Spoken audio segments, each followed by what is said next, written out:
மாவு தீந்துருச்சுன்னா ஈஸியா பண்ற அடுத்த விஷயம் உப்புமா தான். அதுலயும் இந்த அவல் உப்புமா ரொம்ப ஈஸியா பண்ணிடலாம். சக்கரை தேங்காய் போட்டு இனிப்பு, தாளிச்சு ஒரு காரம். இது பிகினர்ஸ் அண்ட் பேச்சுலர்ஸ்க்கான ரெசிபி. ஒரு 200 கிராம் அளவுக்கு சிவப்பு அவல் எடுத்திருக்கேன். நீங்க வெள்ளை அவல், நார்மல் அவல் எடுத்துக்கலாம். தண்ணி ஊத்தி முதல்ல நல்லா கழுவிட்டு தண்ணியை கீழே ஊத்திருங்க. அதே மாதிரி இன்னொரு தடவை தண்ணி ஊத்தி கழுவிட்டு தண்ணியை கீழே ஊத்திருங்க. 2 தடவை கழுவும் போதே பாதி ஊறிடும். 3வது தடவை தண்ணி ஊத்திட்டு 2 நிமிஷம் வச்சுட்டு நல்ல ஒரு வடிகட்டியில தண்ணியை வடிச்சுக்கோங்க. இப்படி வடிச்சு வச்சுட்டு ஒரு மணி நேரம் கழிச்சு நம்ம தாளிச்சா கூட தப்பு கிடையாது. வெங்காயம் வேணும்னா எடுத்துக்கோங்க தாளிக்கிறதுக்கு. நான் இன்னைக்கு சின்ன வெங்காயம் எடுத்திருக்கேன். பெரிய வெங்காயம் கூட எடுத்துக்கலாம்.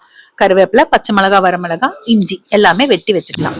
ஒரு கடாயில 2 அல்லது 3 ஸ்பூன் அளவுக்கு எண்ணெய் ஊத்திட்டு கடுகு, கடலைப்பருப்பு, உளுந்து பருப்பு கொஞ்சம் தாராளமா சேர்த்துக்கலாம். நான் எப்பவுமே இந்த பருப்போடவே பச்சை மிளகா, வரமிளகா 2 சேர்த்திருவேன். அப்போ உங்களுக்கு பாத்தீங்கன்னா நல்லா அந்த காரம் எண்ணெயில இறங்கிரும், மிளகாயோட காரம். இது கூடவே ஒரு 2 கைப்பிடி அளவுக்கு வேர்க்கடலை சேர்த்திருக்கேன். வறுத்த வேர்க்கடலை. நீங்க முந்திரி பருப்பு சேர்த்துக்கலாம், இல்ல வேர்க்கடலை இல்லைன்னாலும் அவாய்ட் பண்ணிக்கலாம். இது ஆப்ஷனல் தாங்க. இதெல்லாம் சேர்க்கும் போது கொஞ்சம் சாப்பிட்றதுக்கு நல்லா ரிச்சா நல்லா இருக்கும். அதுக்காக இப்ப பருப்பெல்லாம் நல்லா வறுபட்டுருச்சு. நம்ம வெட்டி வச்சிருக்க வெங்காயம், இஞ்சி, கருவேப்பிலையை உள்ள சேர்த்துக்கலாம். சேர்த்துட்டு சிம்ல வச்சு நல்லா வதக்கிக்கோங்க.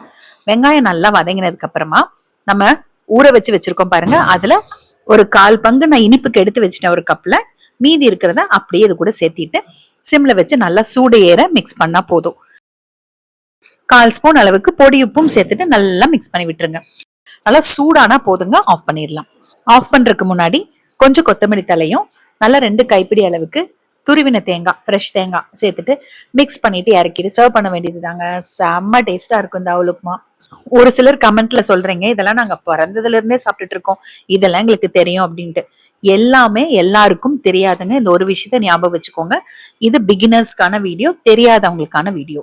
ஊற வச்ச அவல் 1/4 பங்கு எடுத்து வச்சிருந்தேன் பாருங்க, அதுல கொஞ்சமா ஏலக்காய் தூள் சேர்த்துட்டு தேங்காய் துருவல் சேர்த்துட்டு 1 அல்லது 2 ஸ்பூன் அளவுக்கு கரும்பு சக்கரை சேர்த்துட்டு ஒரே ஒரு சிட்டிகை உப்பு சேர்த்துட்டு நல்லா மிக்ஸ் பண்ணிக்க வேண்டியதுதான். நான் ஊற வைக்கும் போது உப்பு சேர்க்கல, அதனால இந்த ஸ்வீட்டுக்கு கொஞ்சம் உப்பு இருந்தாதான் நல்லா இருக்கும். நல்லா கலந்து விட்டுட்டு சர்வ் பண்ண வேண்டியது தாங்க. எங்க வீட்டுல எல்லாருக்கும் காரம் தான் பிடிக்கும், எனக்கு மட்டும்தான் இனிப்பு பிடிக்கும். அதனால எப்பவுமே எனக்கு கொஞ்சம் இனிப்பு நான் தனியா எடுத்து வச்சு பண்ணிக்குவேன், கூட கொஞ்சம் காரமும் வச்சுக்குவேன். நீங்க வேற ஏதாவது மெத்தட்ல பண்றதா இருந்தா எனக்கு கமெண்ட்ல சொல்லுங்க.